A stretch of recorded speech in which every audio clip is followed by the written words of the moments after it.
Hi, my name is Brian. Today we're going to be talking about this lens right here, which is a 50mm t1.0 cinema lens by a company called Zhong Yi optics. And so, yeah, let's talk about it.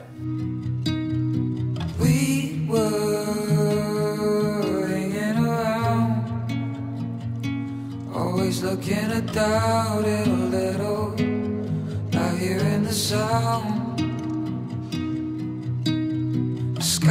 So a couple weeks ago, this company hit me up through Instagram and they said, hey, do you want to try out some new lenses? And they were wanting to send some micro four third lenses to try out.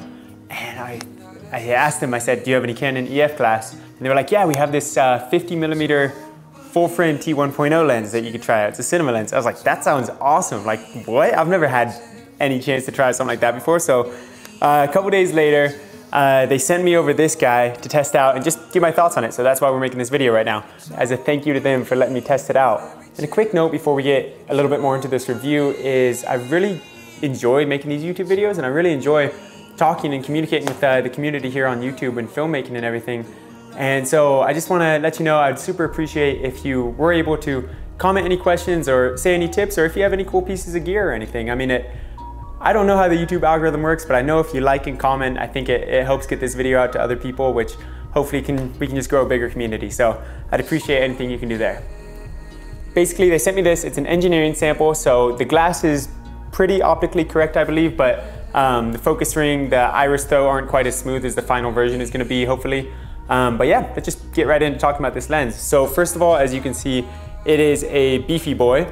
I mean, there's my hands all the way around it, and it's definitely a heavier lens. I mean, you can tell it's full metal housing. I took it apart a tiny bit, and it's just big chunks of metal, basically. I don't think there's a piece of plastic on it. I mean, it's built like a tank, which is kind of awesome to have when, you know, I'm coming from the world of micro four thirds, which a lot of the time are little plasticky lenses that you feel like you could crush in a hand like a little egg or something. So yeah, it's just a tank that when you put it on the front of your camera, it gives it some weight. It gives it some heft for sure, which, good thing, bad thing, whatever have you, probably wouldn't take this around for traveling and everything, but pretty rad for, you know, rigging out your camera and making it big, which seems to be all the rage these days, actually. But I think it's going back towards smaller camera sizes and smaller bodies. I don't know, it's all trends, right? Everything's just trends, but back on point with it. So yeah, it's a big, heavy, fully metal, beefy lens with absolutely massive front elements. I mean, you can see that right there. It's pretty wide. I don't know the exact, it might be 95mm, but I know when I put my Polar Pro base camp on it, you can't use any of the screw-on ones. You got to use the actual filter sizes. So I think it would be 95mm, but I'm not sure on that. I might put that in the description if I find that out. I haven't measured it. I mean, as far as the focus throw goes, cinema glass, that's kind of one of the defining characteristics of it, is super long focus throw. So you can see if I'm starting it right here, that's the entire focus throw right there. So let's see if my thumb's going there. Seems to be about 180 degrees, so pretty long, and you can definitely tell when you're pulling on this focus on this glass, it's not super just like quick right to it. It's, you know, with using a follow focus, you got to really twist the thing to find your focus if you're pulling from something far to something close. But the breathing's, I mean, super minimal on this. It's not anything crazy where it'd be, you know, or worry if you're filming an interview with this and you're pulling focus back and forth. You're not going to see any breathing on the side there. And then right over here, another characteristic of cinema glass is you have the aperture ring right there. So you can see right there, it goes from T1.0 all the way down to T16. And when you put that on a speed boosted Blackmagic like I'm using, it opens up, I don't know the exact conversion, my guess would be somewhere around T.7, T.8, who knows, but it opens up wider than T1.0, which is crazy. I mean, the depth of field and the amount of shallowness that you get when using this lens it's so dreamy, it's so creamy. It's like, it's nothing like I've ever shot with before. So it just produces some really gorgeous images. And yeah, I mean, the T1.0 is a super crazy thing to have in a lens. And it does cover full frame on EF. I just tested it on a speed boosted Blackmagic, so just on crop sensors, but it should cover full frame if you want to use it on an R5 or any other, you know, full frame Canon or thing you're mounting that to. And yeah, the other thing, I mean, just a quick size comparison so you can see how big this guy is. So here is a Sigma 18-35 right next to it. It's about the same height as the Sigma 18-35, but I mean, weight difference and just wideness difference it's pretty substantial there.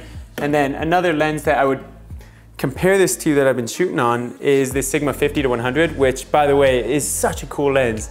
If you're looking for something new to pick up, 10 out of 10 recommend this lens. And you can see it's a little bit shorter than that, but it's got more heaviness and more girth to it, just due to the all metal construction basically. So yeah, that's kind of size comparisons there with some other lenses. And let's see if we put this on the Blackmagic. So yeah, that's the size of it on the Blackmagic. So definitely a bigger lens to have on the front of there. And it's kind of really hard to pull focus unless you have some sort of follow focus attached to it or something like that. I never really pulled focus on this without that just because I found it a little bit too difficult, but it gives it some nice rigginess. Yeah, it gives it some nice rigginess. Just this all metal big lens with these big cinema markings, which is honestly just really cool in itself. But that's kind of just first initial impressions of the lens. I want to show you guys some test footage, and things I noted in the test footage is, I guess I'll kind of speak over it as I show this test footage. This lens renders colors really beautifully in my opinion. What do I mean by that exactly? I'm not sure. It just, you put it on the camera and immediately you feel like you have a really crisp greens and kind of warmer tones right out the back. So, I mean, you can change that with white balance and then maybe it wouldn't render the same beautiful colors as before. But yeah, super just beautiful, warm tones, I would say, on it. And greens, for some reason, they seem to pop on this lens more so than, you know, a lot of other lenses I've shot on. So I think that's really cool there. I'm gonna show you some footage right now. So this stuff was all shot at, I believe, right around T1 or maybe slightly above that. And so you can see kind of this weird halation or glowing effect kind of on the side of the footage here. And that just happens until you stop down to about T2 or T2.8. And I don't know if that's a result of speed boosting it onto a micro four thirds sensor or why that's happening exactly, but that is one thing I noticed about this lens is you get that ghosting flare if you're pointing it at a light source. But I dig the look of it, you know? And if you want to get rid of it, just stop down a little bit. I know that's probably not the proper thing that cinema glass should be doing, is flaring that much, but yeah. They also said this is an engineering sample, so keeping that in mind, it is it's not kind of a final design. It says number 63 on the side of the lens, so, you know, they've tried 62 times before this, and this one's pretty good for that. The minimum focus distance on this lens is 2 feet and 1 inches. So about 25 inches from your sensor, you'll be able to focus on this lens, which it's pretty close. It's close enough. It's nothing near the Sigma Art series, which I'm used to shooting on for the most part. I mean, those lenses basically go macro. But yeah, so here's some shots side by side of this lens versus the Sigma Art series.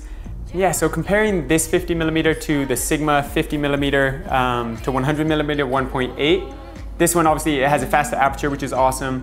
However, the Sigma does have a closer focus distance, and the lens actually feels a little easier to focus in my opinion, just for one-man band shooting.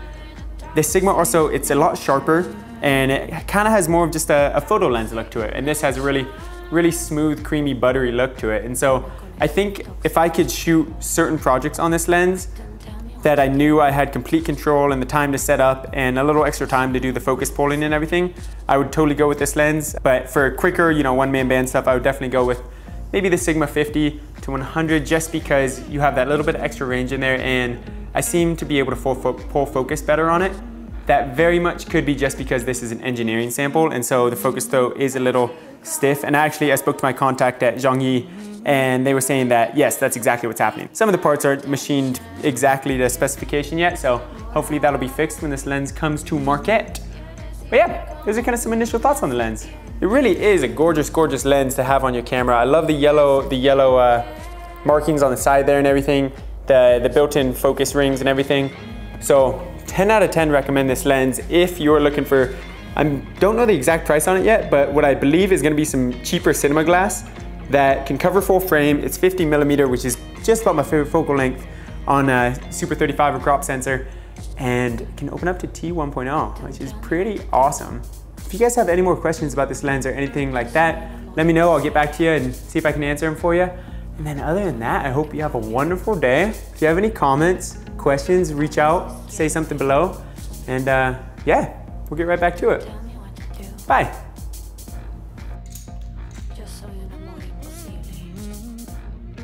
That's a wrap. Woo!